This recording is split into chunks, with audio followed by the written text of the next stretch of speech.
You are listening to Veggie Doctor Radio, and this is episode number 92.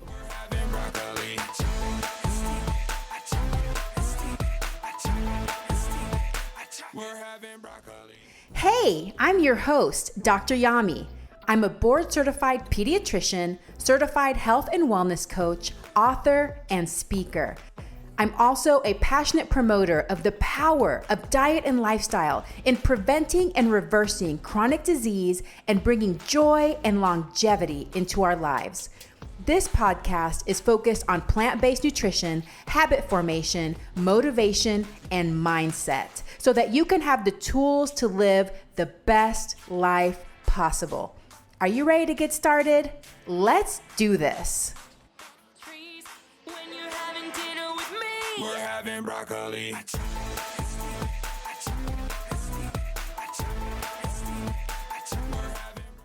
A few years ago now that I realized that it's become easier and easier to be vegan, and I retrained as a nutritionist because I want to give people this confidence and the tools to be able to help themselves on this journey. That's why I'm so passionate about what I do. Veggie lovers, welcome to Veggie Doctor Radio. I hope that you're having a plantastic day. I am so excited to be back streaming on your phone or on your computer in your earbuds. Here I am, and I have another fantastic guest today. This guest is the daughter of a previous guest that we have had on the show. So this is Rohini Bajekal. So she is actually a plant-based nutritionist based in London. So this is going to be a fantastic conversation. Very high yield, especially if you are considering transitioning to a plant-based lifestyle or a beginner, but even if you've been doing it for a while, but need to brush up on some of the tips, some of the recommendations that might be from a nutritionist, this is going to be a great episode for you. If you haven't already signed up for my newsletter, I encourage you to do so. I am hoping to make my newsletter better and better over time. So thank you for you early adopters that are already on there. 2 ways to join. You can text the word fiber, F-I-B-E-R, to 66866, or you can go to dryami.com/sign up on my website, and then you can sign up for my newsletter. In addition, if you haven't already subscribed, rated, and reviewed this podcast, could you pretty please do it? I would appreciate it so much. I know it takes time. So for those of you that have already dropped a review, thank you. I appreciate you so much. And I know that we're all busy. So it's something that I'm very grateful for. Thank you for coming back week after week. I have been getting great feedback that you guys are loving the guests. You're loving what we're doing. So keep the feedback coming. If there's specific guests you want to hear from, or topics or monologues that you want me to talk on, let me know. I'm happy to do it. I want to give a shout out to Mean P, who has left a great review on Apple Podcasts. Mean P titled it Inspiring and says, Dr. Yami has great guests and is so inspiring, even if you don't have kids or your kids are all grown up. Thank you so much, Mean P. I appreciate that so much. And finally, just to remind you that the information on this podcast is for informational and educational purposes only. It is not meant to replace careful evaluation and treatment. So if you have concerns about your own health or your child's health or anybody in your family's health, they really should be seeing a medical professional. It's very recommended, especially if you're going to make any big changes in your life. So let's talk about Rohini. Rohini Bajekal is a plant-based nutritionist, and she is based in London, UK. She provides evidence-based nutrition and lifestyle advice to her clients, focusing on a whole food plant-based approach. She is also a board-certified lifestyle medicine professional with a diploma from the International Board of Lifestyle Medicine. Rohini is an advisory board member and nutritionist for Plant-Based Health Professionals UK. So awesome.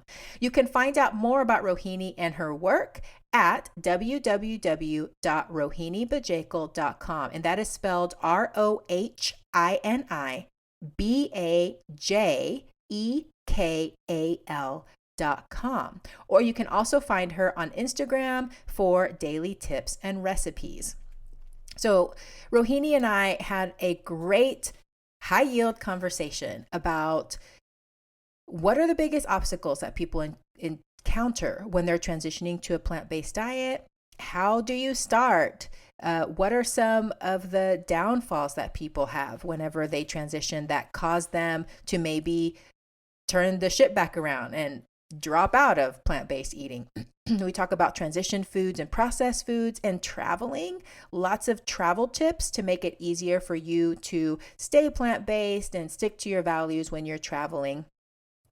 But we also talked about how she became plant-based and why she's so passionate about what she does. And guys, this lady is very passionate. You're going to love her because she has so much to give to the world and to help all of you out there that are beginners or that may have been plant-based for a while, but you're stuck in a rut and you want something new, or you want somebody to evaluate, make sure that you're meeting, your goals and those kinds of things. So this is a great conversation. I know that you're going to love it. Thank you so much for joining me this week. I hope that you have a plantastic week, and I will see you next week.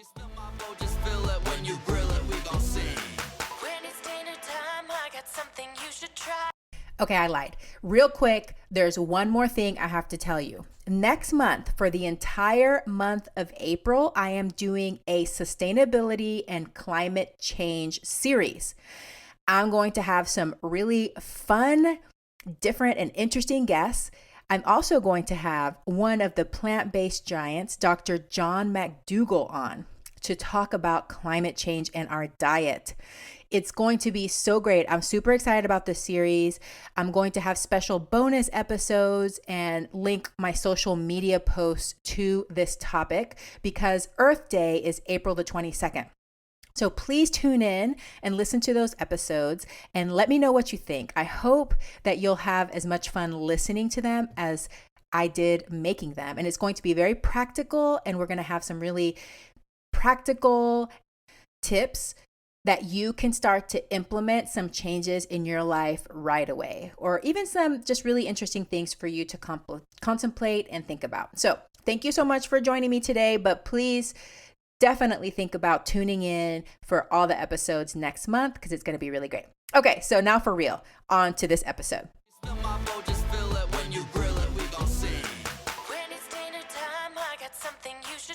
Rohini, thank you so much for joining me today on Veggie Doctor Radio. Thank you so much for having me. It's great to speak with you. Well, I heard of you through your dear mother. We had a fabulous conversation just a few weeks ago, and she's, of course, so proud of you. But I got to hear all about how you help people, and you help people transition to a plant-based diet, or people that have already been plant-based. And so I was really excited to have you on the show today so that you can talk to us more about that. But before we launch more into the details, can you tell me in your own words more about your own plant-based journey? Yes, definitely. So I had quite an interesting journey, really. I wasn't the person that kind of made our entire family go plant-based. That was my younger sister, who was a huge bookworm and a very thoughtful sort of child. And she came home one day and told my parents she was no longer going to be eating meat. She said, "You've been feeding us sausages, and I know that pigs are smarter than dogs, so I'm no longer going to be eating meat." So at that point, we went vegetarian as a family.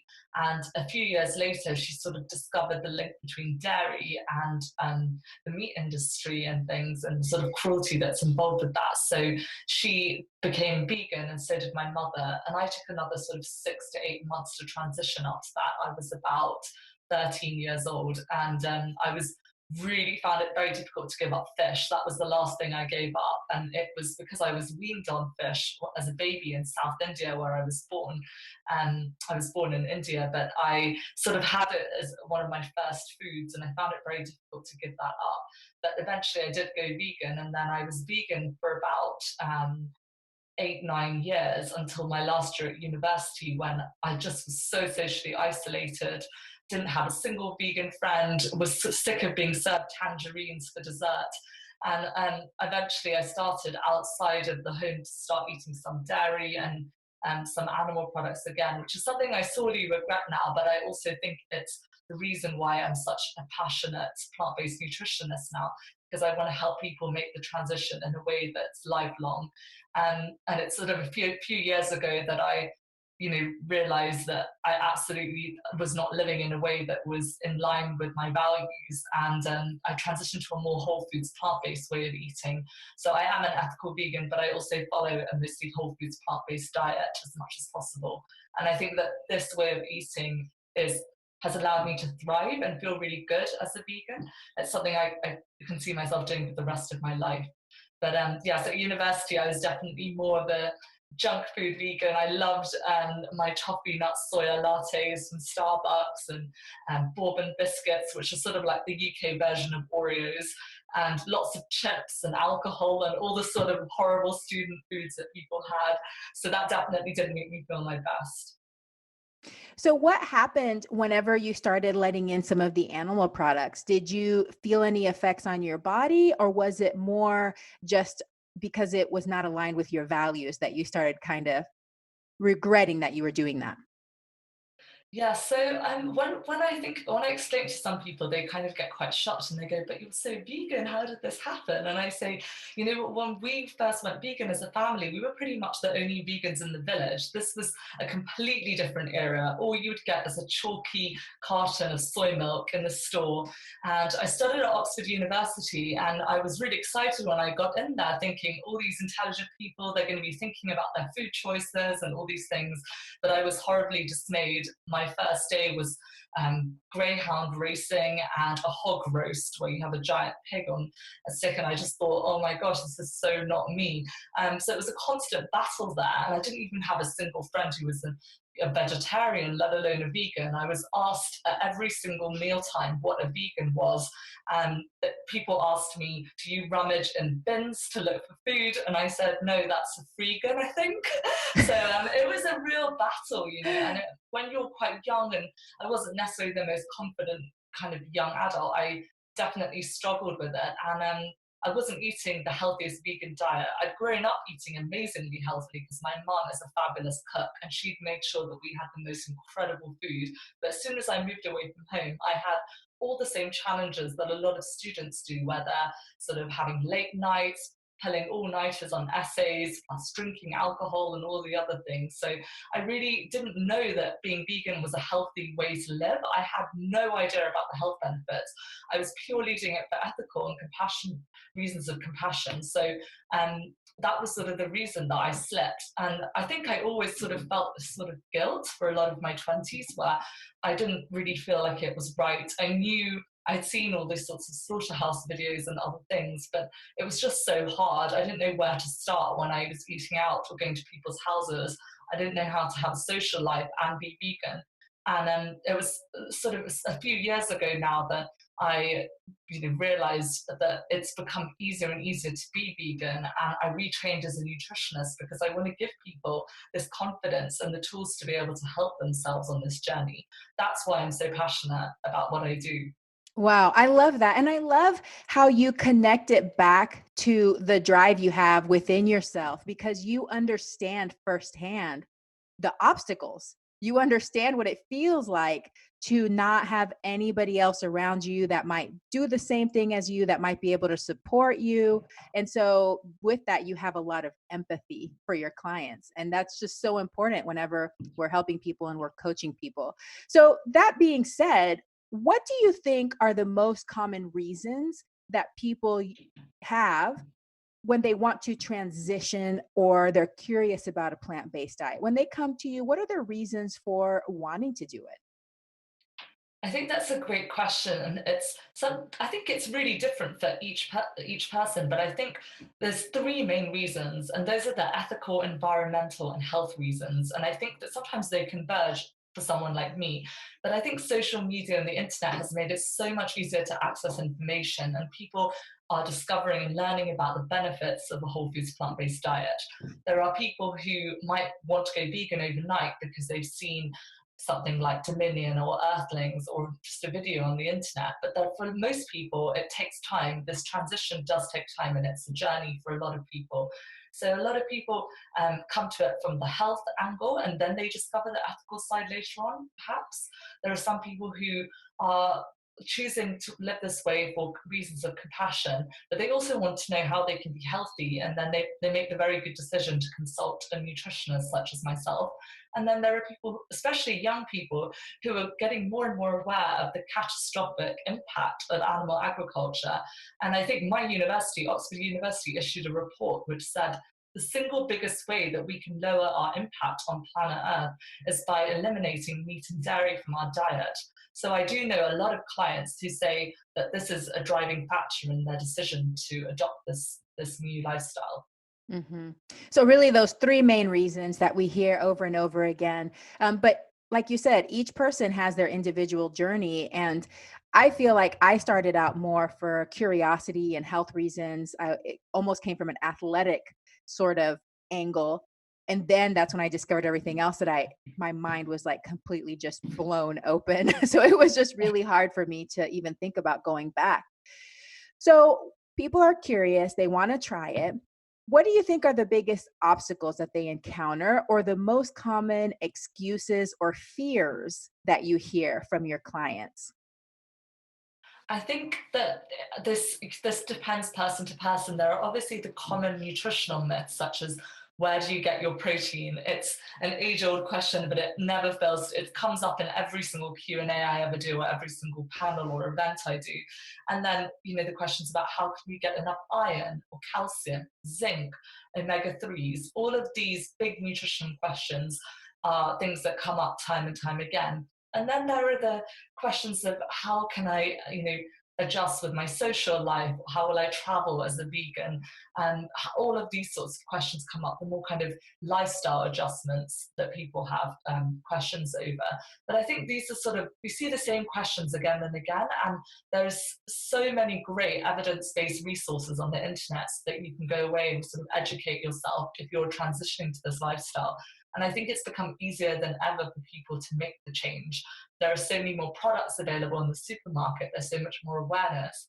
And I'm very lucky to live in a city like London, which has something like 126 100% vegan restaurants, with so many high street chains and other places offering plant-based options. And I just think vegan food has to be accessible, it has to be affordable, has to be healthy and nutritious for people to choose it. And most importantly, it has to taste good. And I think it's really tasting quite amazing nowadays. So I think the barriers to entry are sort of getting lower and lower. It's almost easier to ask, why aren't you vegan? Because there's just such a myriad of reasons to make the change. And something I really, am passionate about educating people about this. Yes. But, I think it is important to be aware for that whenever anybody is going to make a big change, especially if they're going from a completely omnivorous diet and they're thinking of going vegan, they want to do it. These excuses, these barriers, these obstacles are immediately going to come up. I can't because this, I can't because that. And so it's important for people to know that it's normal to expect that. It's normal to expect all these little hiccups down the road, but there are ways to maneuver around them. So whenever you start to transition somebody, say like somebody's coming in brand new, they're like, all right, I saw the Game Changers and I want to do this. How do you start them? What are your tips for somebody brand new that wants to just begin to dip their toes into a plant-based diet? That's a great question. So I really try to understand them and where they're coming from, what their current diet is like, what the challenges they feel might be ahead, who they are as a person. It is different for each individual. But I always say to them, approach this like you would with any change. Try to make it a habit. So instead of having sort of cow's milk for breakfast, you could switch over to soy milk or a hemp milk, for example. And you can try it first by starting to make your breakfast plant-based. I think that's one of the best tips that best changes that anyone could make, is just a simple switch. Start your day with a plant-based meal. And then after a couple of weeks, you could move on to lunch and then dinner and add in some more snacks. but essentially the goal is to eat more plants. So rather than switching overnight and then sort of your gut microbiome might not be fully adjusted, it takes about 3 months for it to sort of adjust to a fully plant-based diet. It's better to ease into this transition, to start making changes, start educating yourself alongside this process.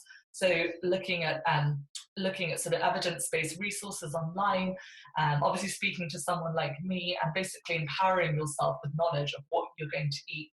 Another tip I have is to start by switching up your favorite meals. So if you love kind of a dairy laden mac and cheese, you can find amazing healthy recipes for mac and cheese on the internet that are made with things like nutritional yeast and potatoes and carrots. So you're getting to enjoy all your favorite foods, but just in a plant-based way.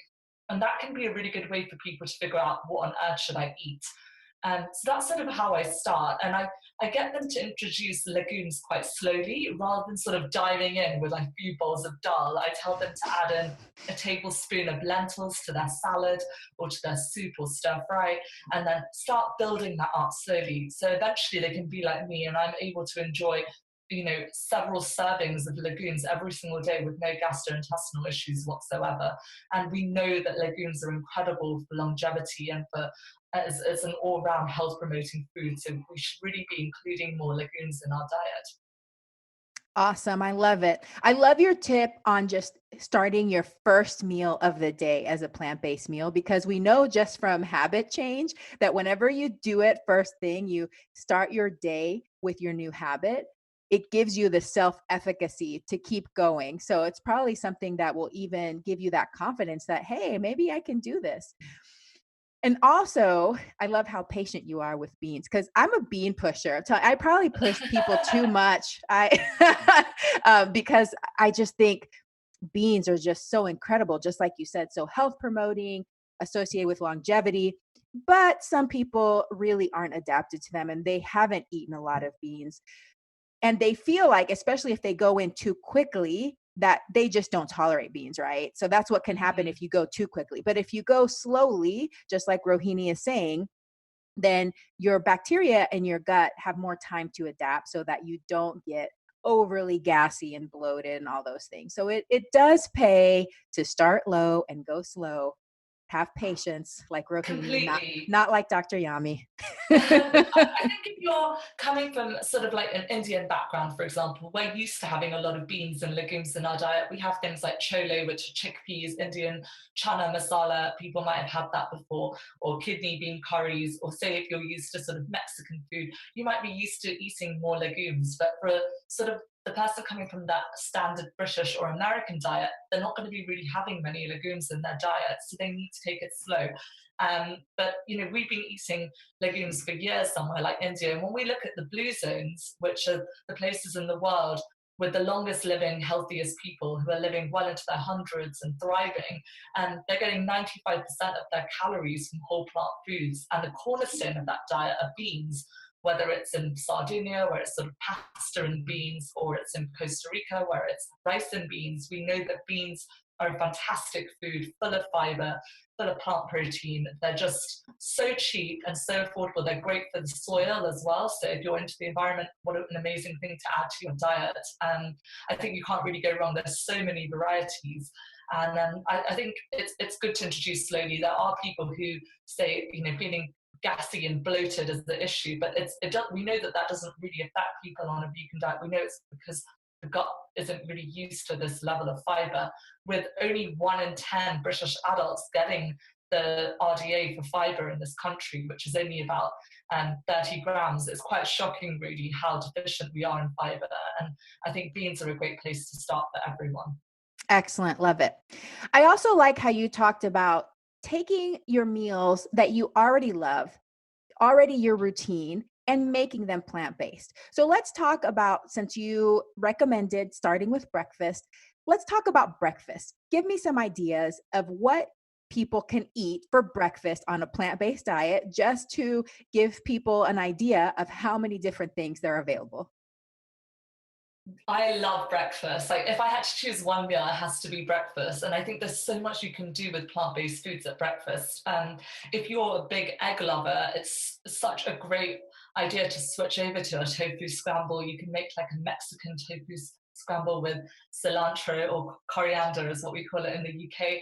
And you can, start your day like that. So in a savory way. Actually, it's only really in the Western world that we start the day with so many sweet things. It's very common, for example, in China to start with congee, or in India we have dosas or uttapam for breakfast. So you can start with all of these kinds of foods. And if you love oats, as like I do, I have oats almost every single day. So I prefer to have it as an intact whole grain to get all the benefits of the whole grain. So I'll go for something like oat groats, which is sort of the great grandmother of rolled oats, or steel cut oats. And I'll just simply soak those overnight to make them a bit easier to digest. And then I'll cook them in some soy milk and add some cinnamon, which we know is great for glycemic control, and lots of fresh fruit like berries and some banana, and also maybe I chop up a date really fine to get that sort of sweet hit. I do have a bit of a sweet tooth, but it's such an incredible way to start your day. Oats are a complete superfood, really. They're so cheap and affordable as well. So I think everyone should start the day with a bowl of oats. So that's a really easy meal to make plant-based. And if you want something a bit sort of fancier at the weekend, you could start with something like pancakes made from spelt flour or oats. There are so many good recipes online, and instead of using heaps of butter or anything like that, you can use some apple sauce or soy milk as a binder, so you don't really, and you can use flax instead of the egg there. So there's loads of recipes online. I have several on my website, rohinibajekal.com. So definitely check those out if you're looking for some breakfast inspiration. Awesome. And, for people that are pressed for time, even just a green smoothie, is a great way to start. You can pack a lot of greens in there. You can put some nuts in there. You can even put oats in your smoothie too, and make it a quick meal in the morning. So there's all kinds of things you can do. One of my sons, his favorite breakfast is a fruit roll up, where he gets a whole wheat Wow. tortilla and he just spreads peanut butter on it and chops up fruit, bananas, and strawberry, rolls it up and eats it. So it does not have to be complicated. It doesn't have to be like this mind blowing, like, oh my gosh, what am I going to eat? Really, it's a lot simpler than people think. That sounds so good. And yeah, my partner as well, he loves to have a smoothie in the morning rather than a bowl of porridge. So he'll do that and he'll add in a bunch of greens and he'll sip it slowly. It's important when you're having a smoothie to sip it slowly, because that sort of slows down the rate of absorption, particularly if there's a lot of fruit in it. So you want to sip it rather, over the course of about an hour. That would be a good thing to take with you on the train to work, or to have at your desk over the course of an hour. So yeah, I definitely agree. It's quick and easy. You can also batch cook oats, and you can also batch cook other grains like amaranth or buckwheat. So you can make it really simple for yourself. You don't need to spend hours in the kitchen slaving away. It's just, you need to make it easy and convenient. Yeah, that leads me into the next question, which is, what tips do you have for busy people? So I'm sure that you encounter this all the time: students, professionals, moms with kids trying to work and take care of their family, and they feel like, I'm too busy. I don't have time to do this. Can they do it? And what tips do you have for them? They absolutely can do it, and they can eat so well doing it. It's just a case of, planning a little bit ahead. So at the weekend, when maybe you have a couple of hours free on a Sunday, you can do a bunch of meal prep. And I really like devoting my Sunday afternoons to this. So I'll spend 2 hours sort of chopping a bunch of vegetables, cooking a big batch of grains like quinoa or wild rice, and then roasting some vegetables, for example, making a big salad, and then that will last me for a few days. So I like to make lunch in advance. I like to make big batches of food. So, for example, I have a recipe for lentil ragu on my website, which is sort of like a vegan version of a bolognese, but I use red lentils, carrots, loads of great things like onions, garlic. It tastes really delicious. So I'll make a big batch of that and I'll freeze whatever's left over, or I'll keep it in the fridge to have for lunch in a couple of days' time. But things like potatoes, they can be steamed so easily and really bulk up meals. Broccoli, all of this. You need to rethink how you see food. It doesn't need to be meat and two veg. You can have a big bowl, like sort of a Buddha bowl with lots of different things in it, like chickpeas and and some avocado and whole grains and things like that. And then you can make like a tahini and lemon dressing and drizzle that on top. So things like jacket potatoes, I think in the US they're called baked potatoes. You could have that with some Mexican chili, for example, on a side salad. That sort of meal would take less than 20 minutes to make. It doesn't take much time at all. And I know if you're really busy and cash isn't an issue, I know there are more and more vegan meal delivery services as well. But I definitely recommend home cooked food as much as possible. And you just find what you like, make large quantities of it, and enjoy it over the course of a few days. And I think that's the best way to go. And you can also save a lot of money and time by cooking at home. So you don't have to sort of be scouring different menus to see what you can eat. You know what you like. Just make it for the whole family. Everyone will enjoy it. So don't worry too much about that. I have lots of tips on my website and my Instagram page about how to do this. Yeah.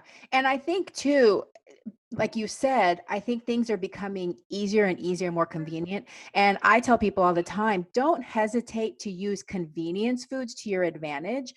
Frozen fruits and vegetables, canned beans, now that they have frozen and shelf stable grains even. So if you're really pressed for time, you can just grab some of that on those weeks where you just don't even have 2 hours to batch cook.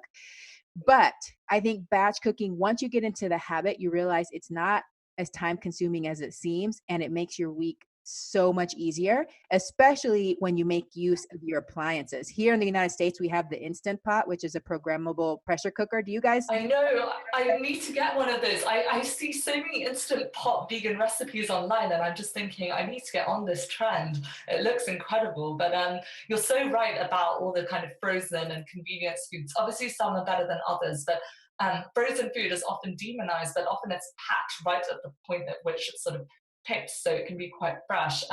So it's a really good idea to sort of mix and match, and there's no harm in keeping some, frozen edamame beans or frozen mixed vegetables, frozen berries in your freezer.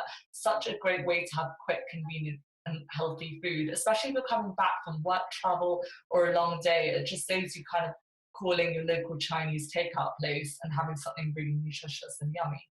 Absolutely. All right. Well, let's talk about travel, because I know travel can be really challenging. Airports sometimes are, just attractive to kind of all those processed foods and foods maybe Yeah. that may not be quite as health promoting.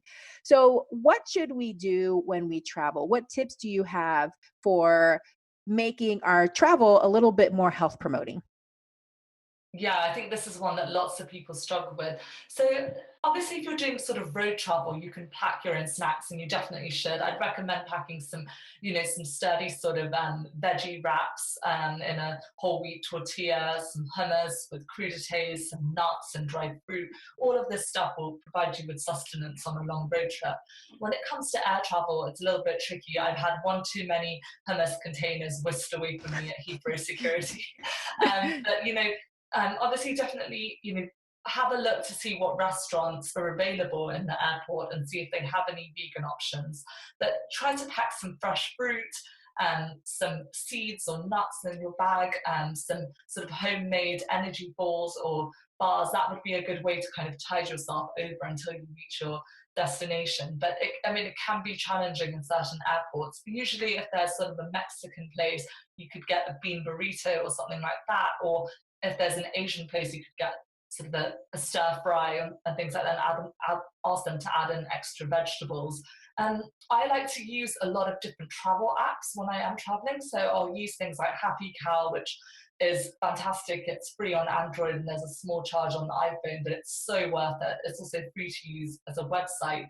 But every time I'm traveling to a new place, I will just pop in the location and I'll look up what restaurants are nearby that are vegan or have vegan options, which is really good, especially if you've got a partner that isn't vegan or you've got friends or family that aren't vegan.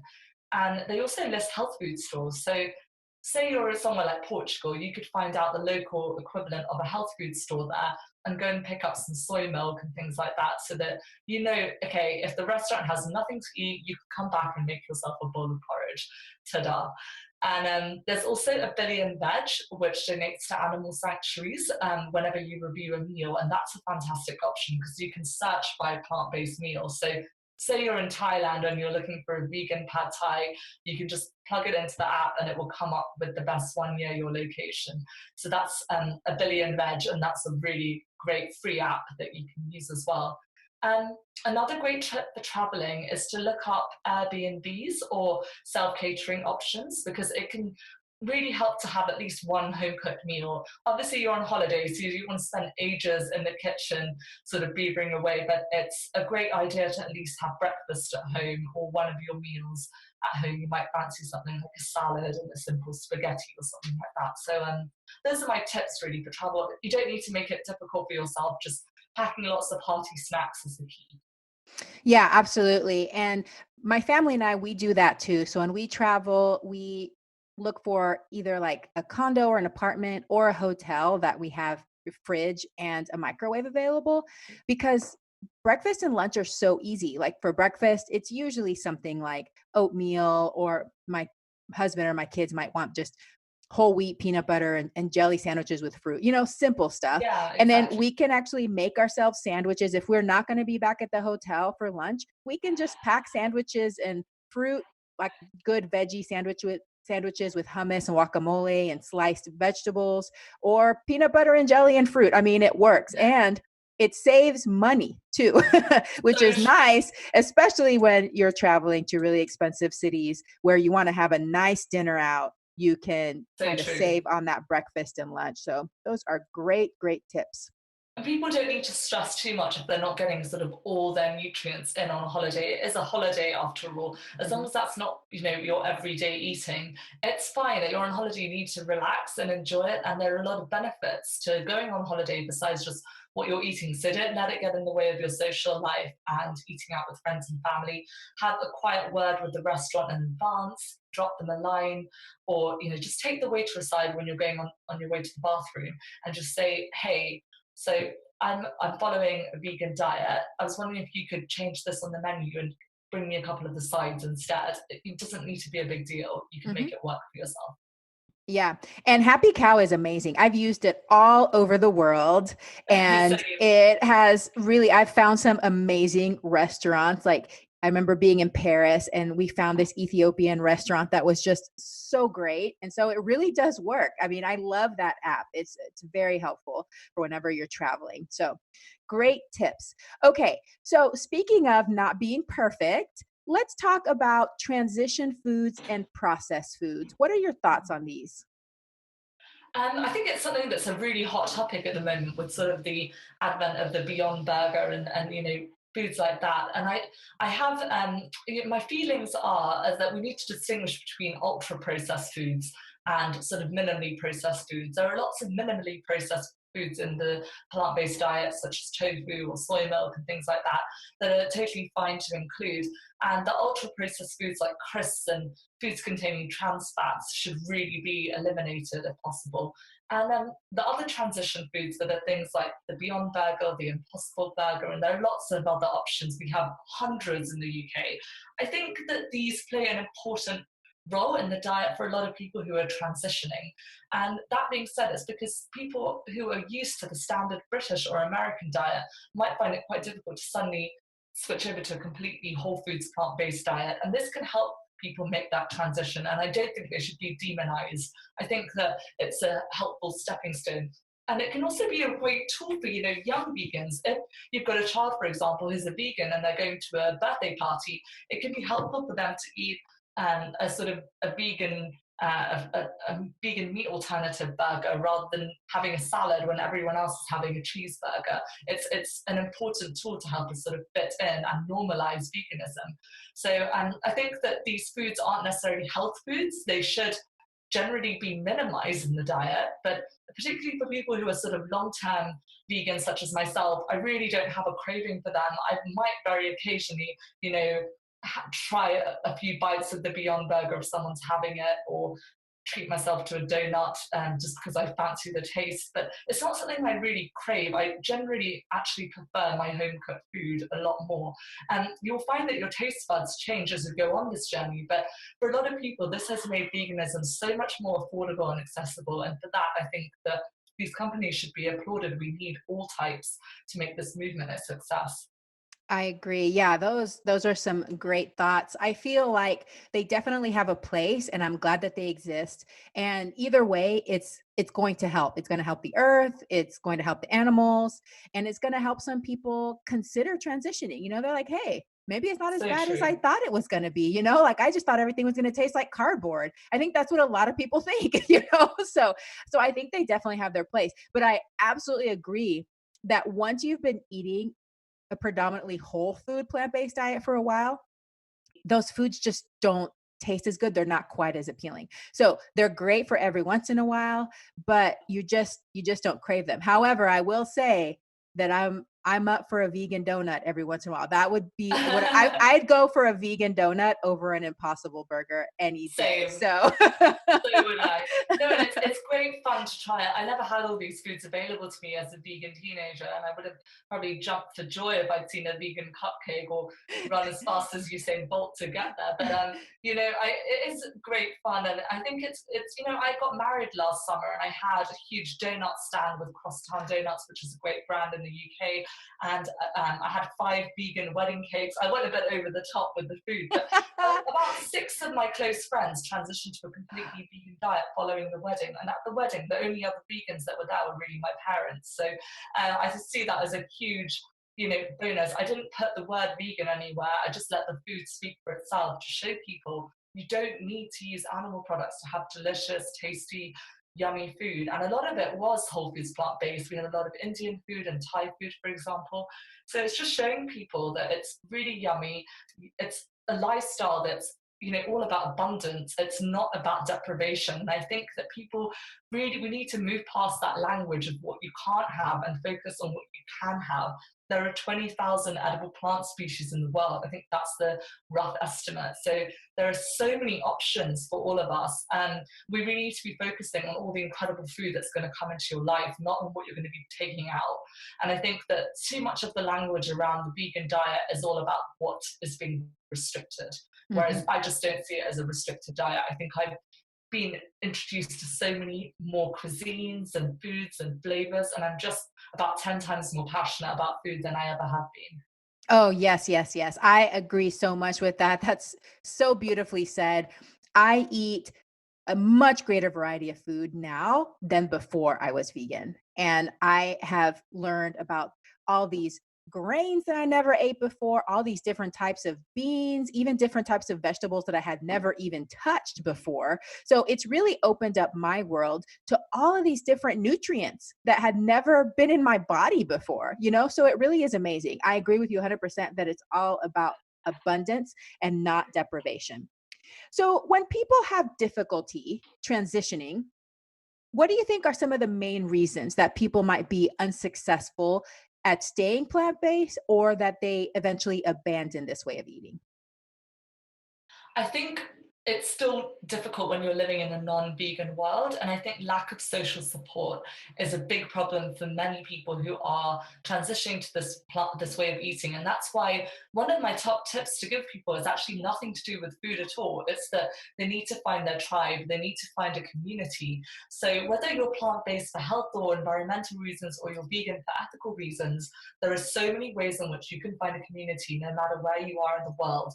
There are Facebook groups, there are events. We have amazing Veg Fest in London. And I know that I was just in Miami and they had the Florida Veg Fest over there. So I know that they're in cities all over the world. And that's a great place to meet like minded people and realize that you're not doing something that's really extreme or radical. It's just doing something that's really nurturing and really good for you, for the animals on this planet, and for the environment. And you should feel good about that. But you can connect with people, you can make online friends, and you can go to these events and just sort of reignite your sense of purpose. And I think that that's incredibly important when you're transitioning to this lifestyle. And maybe you have some friends who are quite curious about this as well and who would be up for trying your food. So you can invite them over and cook for them. I think that's key. But I think education is really important. Finding good quality evidence-based resources. I am the nutritionist for a UK non-profit group called plant-based health professionals, and we are made up of doctors, nutritionists, dietitians, and a whole host of other health professionals that basically want to educate the public about the benefits of a whole foods plant-based diet. So we have free webinars, downloadable leaflets, all of these kinds of things on our website because we're so passionate about spreading the word about it. But it's important to see a health professional that actually understands your diet. So often people are put off from this way of eating because they'll see their doctor or a nutritionist will say, oh no, you're pregnant, you need to eat eggs and fish. Oh no, you're this, you need to eat this. So it's important to find a health professional that's actually on board with what you're doing and who's going to be supportive. Oh, that's wonderful. And I completely agree. Like it's whenever the way our brains work is if you flood your consciousness with a certain thing, your brain thinks that's all there is. That's what becomes your new reality. And especially now with social media, it's so easy to find other plant-based people, plant-based professionals, dietitians, physicians, nurses, Totally. whatever. I almost get sometimes I feel like my brain starts to believe that everybody in the world is vegan because everybody on my social media feed, I'm like, there's so many vegans. It must be like 90% vegans. That's what it seems So like it to my true. brain, So it's very becoming increasingly And it's more a great easy tool. to I mean, find that. it's how I connected with you. It's how I've made so many friends in this movement. I think it's a really fantastic way to be. Another area in which I think new vegans need to pay attention is they need to eat enough. When you're switching over to a plant-based diet, plants tend to be less calorifically dense. That's in general. So you need to eat more. I would say compared to sort of a small piece of salmon and a few florets of broccoli, that's not going to fill you up. You need to eat a wide variety and you need to eat in abundance. So you need to have a big plate of vegetables with some raw vegetables, dark leafy greens, potatoes. Don't be scared of carbohydrates. I know so many women who have been really frightened by carbohydrates, and when they're trying to switch over to a vegan diet, they don't realize that a couple of tablespoons of rice is just not going to cut it. They need to fill up, they need to fill their stomach. You should not be hungry when you're eating this way. You should be full and satisfied, and you need to include some healthy fats in your diet. So preferably from whole food forms such as nuts, seeds, avocados, chia seeds, hemp seeds, all of these kinds of things. We need that, particularly women, really, really important for us and really good for our skin and hair and important for our menstrual cycle as well. So do ensure that you're getting a wide variety of plant foods in your diet and you won't go wrong. That's super important because I think that that's one of the common things I hear from people that try it for like a couple of days. They're like, oh, I just felt so weak and I didn't have any energy. And then I go over like what they ate and it was basically just like salad and fruit. Like you have to eat food, okay? Like Mm, I am always satisfied. Like I make sure that I eat enough. And I think it also takes a little bit of trial and error because if you're going from a diet that's really high in calorie density, so you're used to eating a certain yeah, volume, and then you go to a whole foods plant-based diet, you think that you're overeating whenever you're eating a larger volume, but really it ends up being less calories overall. So you have to so adapt true. to eating a different volume of food to get sufficient calories so you don't feel like you're weak and dying all the time. So you should not feel that way if you're eating sufficient amount of food. So very great tip that you remembered. Okay, So true. what do you wish more people knew? I wish more people knew how incredible it was to live a plant based lifestyle. I think that there's still, I mentioned it before, but I still think there's so much fear mongering and negativity around it. And that's changing slowly. But I just wish more people knew how incredible it is to eat this way, to reduce your risk of some of the largest killers on the planet, such as heart disease and type 2 diabetes, whilst also living in accordance with our values, because all of us are taught to love animals and be kind. And I think that this is a really kind and compassionate way to live, not only to our body, but also to the world that we're in, if we want to have a future world for our children or our grandchildren and the other creatures on it. And I just think that it's a really joyous way to live. I'm the happiest I've ever been, particularly since I sort of rediscovered and learned the benefits of the whole foods plant-based diet. I think I managed to save money. I feel really good. I feel really healthy. I feel so positive every single day when I wake up. And I know that there are links between mental health and diet too. So I really recommend that people just try to include more plants in their diet. It doesn't need to be all or nothing. So I think a lot of people get put off by thinking they need to be 100%.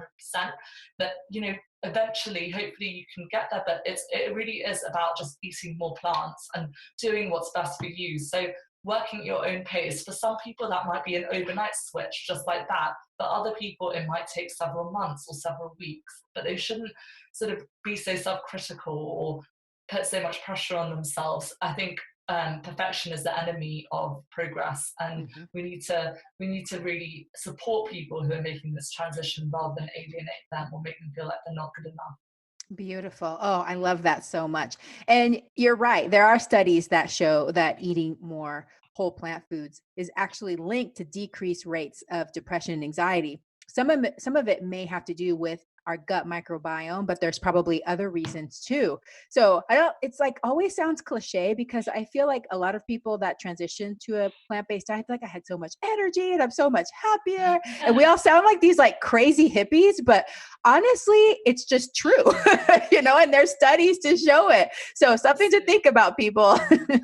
And it's sort of like that old joke of how do you know someone's vegan, and oh, they'll tell you, but it's because it's just such an amazing way to live. And I guess that sounds annoying to some people who aren't, but it's really is very joyful. And I feel like I'm always excited when I'm seeing new recipes online and things like that, and excited to go and share that with people. So I completely agree with you that we probably sound very overexcited and hyper all the time. And I think just even with the eye, where we eat with our eyes and we eat in color, so having this rainbow on our plates just makes me feel really happy. At least when I sort of prepare my food, I love preparing really colorful meals. I try to get every single color into my salad, Mhm. and eating seasonally can also be a really great way to just eat more nutritious food, save money, do something that's eco-friendly as well. So it's a great way to live, I think. Awesome. Well, what personal habit are you most proud of? How did you develop it and how do you maintain it? Oh, I think this is a really good one. I would have to say that sort of the personal habit that I have is I actually read it's I love cooking and I use it as almost a form of meditation. So I put on a podcast. So definitely we'll be listening to more of your podcasts while I cook soon, Dr. Yami. But I Thank love you. putting on different podcasts. It's not necessarily always about nutrition. I love different podcasts about politics and about feminism and different sort of topics I'm interested in. And I'll just sort of zone out and while I cook, and I just love that feeling, and I do that almost every single day. And if I don't have time to cook dinner in the evening, then I'll do it with breakfast and sort of really enjoy the process of making my breakfast in the morning. And my husband yesterday was laughing because I hadn't been in England for about a month. I've been traveling a lot, and I was cooking dinner yesterday. He's like, "You look so happy," because he just walked in, and I was like, "I'm in my element." But I think doing something self-care is so key to avoid burnout. And I did the lifestyle medicine diploma from the American College of Lifestyle Medicine last year. And what I've realized is having that time for yourself, taking time to look after yourself and nurture yourself is so important. For me, cooking is definitely the way that I do that. But for you, it might be having a bubble bath or going for a walk with your dogs or making time to meditate in the morning. There are so many different ways in which we can look after ourselves. Oh, that sounds so lovely. I love cooking too. And I love just having that luxury of time to just take your time and not feel rushed and make something just so beautiful and so delicious that you can sit down and enjoy with your family. That is such a nice, meditative, and calming process. So thank you for sharing that with us. So I know you've kind of said it throughout the show, but can you tell us how listeners can connect with you and what services you provide? Sure. So I'm extremely active on Instagram. I post recipes every single week. I post what I cook sort of every other day and lots of tips. So I'll do things like top 10 plant-based sources of protein, or how to get enough zinc on a plant-based diet, or about nutritional foods such as spirulina. And I'll do a spotlight on those sorts of trends. And that's my Instagram is Rohini Bajekal. So it's just my full name. So you can find me there. And I have lots of tips. My page is all about helping people to transition. And my website is rohinibajekal.com. And again, I update that every single week. So I have new blogs and articles on everything from the nutrients that you might be wondering where to get enough as well as kind of recipes, ideas. They're all whole foods, plant-based. I do lots of baking. I love to bake. So hopefully you can pick up some new tips and tricks from my Instagram and website. Awesome. And then do you take clients from all over the world or just from the UK? I have my own practice in London, but I do take clients from all over the world, and I do Zoom calls. So I actually have clients in the US and Dubai and India at the moment. But if you'd like to speak to me, then very happy to set up a call and speak to you, and always happy to hear from people interested in transitioning. And I also Awesome. speak to vegans who want to kind of improve their diet and take it to the next level. That's also quite common. People who maybe are stuck in a bit of a rut and they want to change up their diet a bit. And also, I know how that feels when you just want to kind of try something new and try some new cuisines and get some new ideas for things, especially people who are getting pregnant for the first time or they're recovering from something. That's a good time to think about seeing a nutritionist, definitely. Perfect. So you work from people at all stages, from beginners to expert level, maybe help optimize those that need some tips or tricks in order to continue to improve. So sounds great. Totally. Well, can you leave my listeners with a call to action for the week? What is one thing that they can do this week to improve their lives? One thing you can do this week is to add legumes into your meals more often. So that could be as simple as a tablespoon of peanut butter in your morning porridge to a few tablespoons of lentils or chickpeas into your evening meal. It doesn't need to be complicated. You could be making your favorite tomato pasta sauce, but just adding in a few tablespoons of red lentils, for example, will up the protein and fiber content and also make you feel great. So just start with a simple step and try to include more plants in your diet. Oh my goodness, that's definitely my favorite call to action so far. Yay! That So, was really off the top of my head. I know that you love beans, so I was yes. preaching to the choir. But so achievable, right? So she didn't say eat an entire bowl of beans. She said just a tablespoon or two. If you're not used to it, just add a tablespoon or two. And peanuts. Guess what? Peanuts are legumes, guys. So that's Definitely. good news. Lentils, chickpeas, kidney beans, black beans, whatever bean you like, add it to one of your meals this week. I think people can definitely achieve that. Well, Rohini, this has been so fabulous. I have so enjoyed our conversation today. Thank you so much for your time and for everything that you are doing to help everybody around the world. I appreciate you so much. Thank you so much for having me, Dr. Yami. It's been amazing to speak to you. I'm just so passionate about helping people eat more plants and doing whatever they can to make themselves feel better. But again, lots of tips. I offer lots of tips online, so definitely reach out to me. I'd love to hear from you. And if you ever got any specific questions, obviously not about your own sort of medical condition, but if they're general questions, I'm so happy to answer those on my social media or by email. So definitely reach out to me. Awesome. Well, thank you so much. And I hope that you have a plantastic day. You too. Thank you. Take care. I hope that you enjoyed today's episode. Thank you for tuning in, and I look forward to having you back again next week. A very special thank you to the band Rocket Surgeons for permission to use the Broccoli song. To find out more about the Rocket Surgeons, please visit their website at rocketsurgeonsband.com or Facebook at Rocket Surgeons Music. Please subscribe so that you never miss an episode. Also, all of my social media links can be found in the podcast description. Send me a message and let me know what you think of today's podcast. Sharing is caring. Please share, rate, and review my podcast and drop me a line if you have ideas for future episodes. Thank you once again and have a plantastic day. We're having broccoli.